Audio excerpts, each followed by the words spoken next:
Pakistani spinners ने English बल्लेबाजों को गलतियां करने पे मजबूर किया। क्या ज़बरदस्त परफॉर्मेंस रही है। ऐसा लग रहा है कि ये जो नई टीम बनी है पाकिस्तान की एक एनर्जी लेके आई है। ऐसा लग रहा है कि जो नई मैनेजमेंट पाकिस्तान की आई है ये एक मेथड और पर्पस के साथ आई है। सिलेक्शन कमेटी ने आके जिस तरह के पिचेस प्रिपेयर करवाए हैं पाकिस्तान के अंदर, या वो रिजल्ट ओरिएंटेड पिचेस प्रिपेयर करवाने की जो बात कर रहे हैं, दैट मेक्स सेंस हेवीली।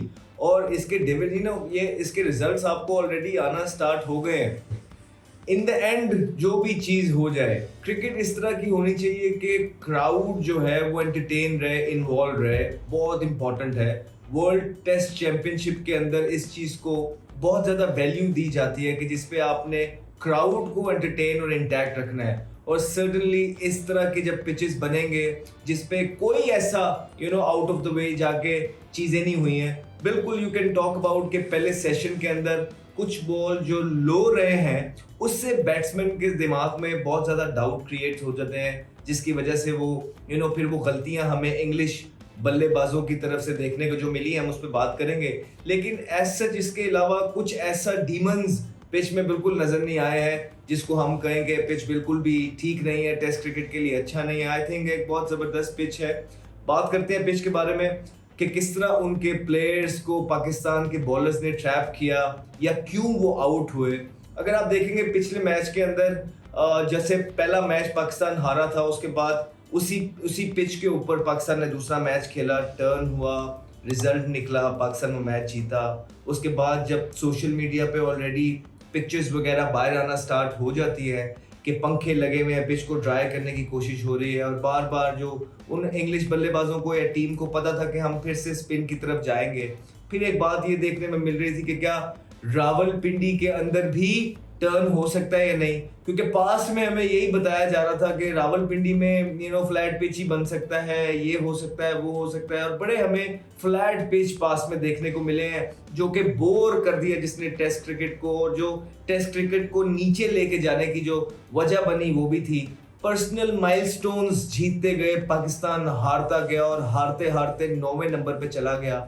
और आपके सामने अब जिस तरह की पिचेस प्रिपेयर हो रही हैं, पाकिस्तान एक अच्छा खेल पेश कर रहा है, लोगों को मजा आ रहा है, हम अच्छी बात करने पे हमारा दिल कर रहा है। और क्यों ना करें, जब पाकिस्तान अच्छा खेलेगा तो अच्छी बात करनी पड़ेगी और करनी भी चाहिए, क्योंकि हमसे ज्यादा खुश या पाकिस्तानी अवाम से ज्यादा खुश कोई और नहीं हो सकता है। पाकिस्तान ने 267 रन पे इंग्लिश बल्लेबाजों को ढेर कर दिया है, और जिसमें पाकिस्तान की ज़बरदस्त बॉलिंग तो बिल्कुल रही है क्योंकि प्रेशर क्रिएट किया है। एक स्ट्रेटजी भी जो थी स्पिन के अगेंस्ट, हमने बारहा का ये बात की है कि इंग्लिश बल्लेबाज जो है स्पिन के अगेंस्ट उतना टेक्निकली इक्विप्ड नहीं है। इयन बेल इनके एक बैट्समैन थे, बड़ा ज़बरदस्त खेलते थे स्पिन को, जिनको ना इतनी स्वीपें मारने की ज़रूरत पड़ती थी, वो अपने फीट्स और उनकी जजमेंट जो थी इन दी एयर वो स्पिनर्स को बड़ा ज़बरदस्त रीड करते थे। उसके अलावा इंग्लिश बैट्समैन जो इस तरह का कोई देखने को मिला नहीं। हाँ, डकेट वगैरह है जो रिवर्स स्वीप मारते हैं, लेकिन उसमें भी रिस्क बहुत ज़्यादा इन्वॉल्व होता है। हमने देखा आज जब पहला बैट्समैन 50 की पार्टनरशिप गई, इंग्लैंड में गोइंग गुड, जैक क्रॉली बड़ा ज़बरदस्त तरीके से उसको जो है ना नुमान ने, हमारे यंगस्टर ही कहेंगे क्योंकि मैच इतने ज़्यादा वो खेले नहीं हुए हैं, बेशक उनकी एज थोड़ी सी बड़ी है, लेकिन उन्होंने जिस तरह उन्हें ट्रैप किया, बीच में बॉलिंग करते करते एक बाइट उन्होंने स्लो फेंका जिसके पीछे क्रॉली गए और वो मिस टाइम कर गए, अपनी आई लाइन से दूर हो गया, अवे खेले।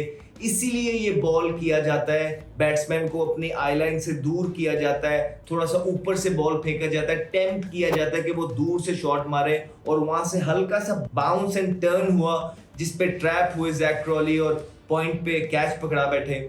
उसके बाद आप देखिए कि जैसे ही बॉल थोड़े से डकेट आउट हुए, डकेट अनफॉर्चुनेट रहे, उनको पहले सेशन के अंदर ही बॉल नीचे रह गया, बिल्कुल गिट्टे से ऊपर आया नहीं, तो इस बॉल के लिए आप कुछ कर नहीं सकते हैं। और जब ऐसा बॉल आपकी टीम में एक बल्लेबाज को हो जाए तो जो बाकी के बैट्समैन होते हैं उनको ये ऑलरेडी उनके माइंड में एज अ बैट्समैन बात चली जाती है। हम बारहा बात करते हैं कि एज अ बैटर जो पिछला बॉल गुजर गया है आप उसको भूल जाइए, लेकिन अगले बॉल पे फोकस कीजिए, लेकिन ऐसा होता नहीं है अक्सर। जब इस तरह का बॉल हो जाए या तो बिल्कुल नीचे रह जाए या आगे से बिल्कुल ऊपर चला जाए तो बैट्समैन के दिमाग में ये बात बस जाती है। और हमने आने वाले बल्लेबाज जो बाकी आए डकेट के बाद हमने वो पैनिक देखा, जिस तरह का पैनिक बटन ऑन था। और ये पॉप मतलब कि आप स्वीप शॉट तब मारते हैं ऑफ स्पिनर को जब आप थोड़ी सी लाइन जज करते हैं और जब वो लाइन आउटसाइड ऑफ स्टंप पे हो, स्पिन ट्रैक पे आप स्वीप के लिए जाते हैं। और जब मिडिल में बॉल होता है, बीच में बॉल होता है, आप उसको सीधा खेलने की कोशिश करते हैं। ये एक थ्योरी है स्पिन ट्रैक्स पे स्पिनर्स को हैंडल करने की, स्पेशली ऑफ स्पिनर को, कि आप लेग बिफोर द विकेट जो है उसको आउट ऑफ द इक्वेशन कर देते हैं जब आउटसाइड ऑफ स्टंप आप जाके मारते हैं। लेकिन हमने ओली पॉप को देखा, प्री प्लान स्वीप मारने गए वो। हैरी ब्रुक को आप देखिए, हैरी ब्रुक ने भी वही किया, प्री प्लान स्वीप मारने गए। गालिबन वही बॉल जो डकेट को हुआ था वो सबके ज़हनों में घूम रहा था कि बॉल कभी भी नीचे बैठ जाएगा, लेकिन उसके बाद दूसरा बॉल बैठे नहीं। लेकिन क्योंकि वो 2-3 बॉल हो गए हुए थे, उसके बाद हैरी ब्रुक भी जो इनफॉर्म बल्लेबाज है उन्होंने भी बीच वाले बॉल को स्वीप मारा। और बॉल बीच में था, लेकिन अगर आप उनका पैर देखेंगे तो पैर बहुत बाहर पड़ा हुआ था। मतलब वो यहाँ पैर रख के इधर वाले बॉल को स्वीप मारने जा रहे थे। या तो स्वीप अगर आपने बीच वाले बॉल को मारना है, सबसे पहला काम आपका एज अ बैट्समैन होता है कि आप बॉल की लाइन को गेज करें और उसके हिसाब से अपना पैर प्लांट करें और फिर स्वीप लगती है। आइडियली स्वीप ये होती है ऑफ स्पिनर को कि ऑफ स्पिनर जब आउटसाइड ऑफ स्टंप से आता है तो आप उसको यहाँ से स्वीप मारने की कोशिश करते हैं, ना कि बीच वाले बॉल को। ये बीच वाले बॉल आप कहीं भी खेल सकते हैं। और जिन बॉलों पे ओली पॉप और ब्रुक आउट हुए, आप देखें कि वो इतने मैजिकल बॉल नहीं थी, उसको नॉर्मली आप ये रोटेट कर सकते थे। लेकिन प्रोएक्टिव क्रिकेट खेलना चाह रहे थे वो, कुछ बॉलर्स को सेटल नहीं होने देना चाह रहे थे, जिसकी वजह से वो स्वीपों पे गए और दोनों ने बड़े गंदी टेक्निक के साथ जो स्वीप शॉट्स मारे, जिसकी वजह से वो आउट हुए। फिर उसके बाद प्रेशर पड़ गया। पाकिस्तान की टीम बॉलिंग जो स्पिनर्स थे साजिद और नुमान ऑन टॉप आ गए। इस दौरान उनका मेन बल्लेबाज जिसने इंग्लैंड की तरफ से सबसे ज्यादा स्कोर कर चुके हैं, जो रूट, उनकी विकेट बहुत ज़्यादा इंपॉर्टेंट थी। साजिद खान के नाम वो विकेट गई है।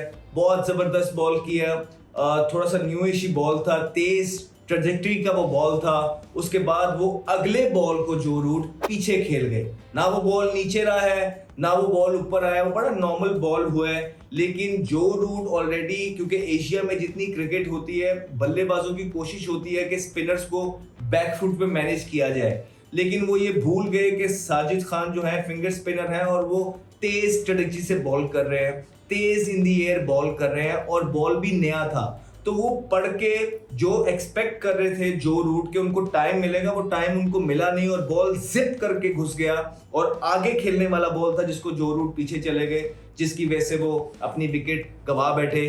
पाकिस्तान इस टाइम तक पूरा घेरा डाल चुका था। पाकिस्तान के पास चांस था कि इंग्लैंड की टीम को 200 के अंदर आउट कर दे, लेकिन वहां पे फिर इंग्लैंड की टीम ने फाइट बैक की। बेन स्टोक्स के आउट होने के बाद लूज शॉट मारा, बेन स्टोक्स ने दूर से ऑफ स्पिनर को ड्राइव मारा जहां टर्न और का स्लिप में कैच पकड़ा के चले गए। उसके बाद स्मिथ और एटकिंसन आए जिन्होंने 100 रन की पार्टनरशिप लगाई और इंग्लैंड की टीम को एक स्टेबिलिटी दी जो उनको चाहिए थी। अगर यहाँ पे एक और विकेट मिल जाता पाकिस्तान की टीम को, या अच्छी प्लानिंग की जाती, वहाँ थोड़ा सा प्रोएक्टिव शान मसूद नजर आते, या थोड़ी सी कुछ और अटैक किया जाता कुछ प्लान किया जाता, तो आज ये जो इंग्लैंड की टीम 270 स्कोर पे पहुंच गई है, इसने यहाँ पे भी नहीं पहुंचना था। इंग्लैंड की टीम 200 से जल्दी आउट हो सकती थी, लेकिन वो जो 100 रन की पार्टनरशिप है जिसपे क्रेडिट जाता है स्मिथ को, स्मिथ ने जबरदस्त 91 की इनिंग खेली है, जारहाना इनिंग खेली है, काउंटर अटैक किया है। ना उन्होंने कोई स्वीपें मारी हैं जो उनके टॉप ऑर्डर गलतियां करके गए, ना उन्होंने कोई रिवर्स स्वीपें मारी हैं, नॉर्मल क्रिकेट खेले हैं। और आप देखिए कि उनको कोई ऐसा बॉल भी नहीं हुआ, जो नॉर्मल बॉल हुए हैं वो बीट हो गए या गुजर गए हैं, प्रॉपर शॉट्स मारे हैं और दोनों को वैल्यू ऑफ शॉट मिली है।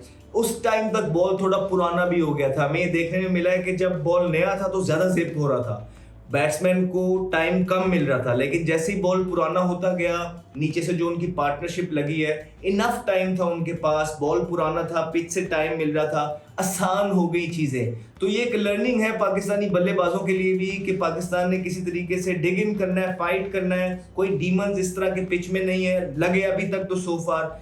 तो जैसे ही बॉल पुराना हो जाएगा बल्लेबाजों के लिए आसानी हो जाएगी। पाकिस्तान के टॉप ऑर्डर के लिए बड़ी जिम्मेदारी है कि उन्होंने ये बॉल पुराना करना है ताकि चीजें आसान हो जाए। वहां पे थोड़े शान मसूद ने जो है जो पार्टनरशिप लगी ट्रिक मिस किया।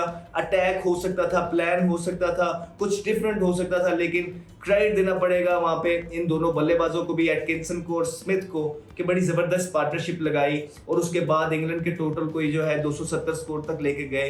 क्रेडिट है साजिद को एक दफा फिर डोमेस्टिक क्रिकेट का वो एक पहलवान जिसे हम कहेंगे जो कामयाब हुआ है। बड़ी खुशी हो रही है उसको देख के।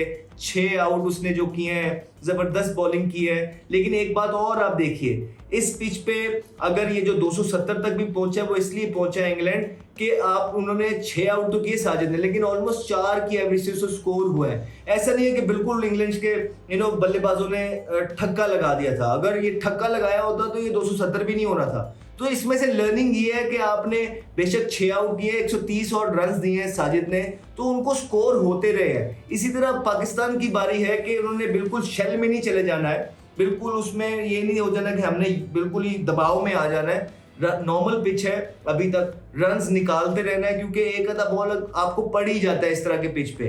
तो अगर आप बिल्कुल शेल में चले जाएं तो आप बॉल भी डॉट करते हैं, आप आउट भी हो जाते हैं और टीम का रन्स भी वही रहते हैं। तो थोड़ी टेक्निकल क्रिकेट खेलनी पड़ेगी पाकिस्तान को, लेकिन इंटरनेशनल क्रिकेटर्स को सब पता होता है, होना चाहिए कि किस तरह हम किस सिचुएशन में हैं, गेम हमसे, पिच हमसे क्या डिमांड कर रही है, किस तरह हमने अब ये जो 270 पे हमारे बॉलर्स ने बड़ी जबरदस्त बॉलिंग करके इंग्लिश बल्लेबाजों को उतारा है, हम इसके ऊपर अब रन चलाएंगे। ऑल द बेस्ट पाकिस्तान की बल्लेबाज को कि होपफुली इंशाल्लाह हम लंबे रन्स लगाएं और कोशिश ये करें कि हमें चौथी इनिंग यहाँ पे ना खेलनी पड़े। बड़ा जबरदस्त हो जाएगा कि अगर इसी इनिंग को हम इतना लंबा ले जाएं कि हमें चौथी इनिंग ना खेलनी पड़े, कोई 500-550 स्कोर कर दें, को 200-250 रन ऊपर चढ़ा के उसी के अंदर इंग्लैंड को आउट कर दें। यही अच्छी टीमें करती हैं और पाकिस्तान को भी अब दिखाना है कि पाकिस्तान के बल्लेबाज जिसपे बहुत इन्वेस्टमेंट हुई है, सीनियर प्रो बल्लेबाज जो हैं अब्दुल्ला शफीक, साइम अयूब, शान मसूद, रिजवान, सलमान अली आगा, ये सीनियर प्लेयर्स हैं। इनको जिम्मेदारी लेनी है, इनको टीम को इस चीज में जो एक कैपिटलाइज करना है, जो अच्छी बॉलिंग हो गई है उसको अब थ्रू करना है अपने रन से, और मेक श्योर करना है कि यंगस्टर्स जो कामरान गुलाम टाइप हैं, जो दूसरे ये यंगस्टर्स इंडल्ज हुए हैं, इन पे इतना प्रेशर ना आए। वो लोग जो सीनियर हैं और बड़ी देर से खेल रहे हैं, उनकी जिम्मेदारी है कि इसको अब 450-500 तक जो है ना लेके जाएं और इंग्लिश टीम के मैच क्लिंच करें इन दी एंड।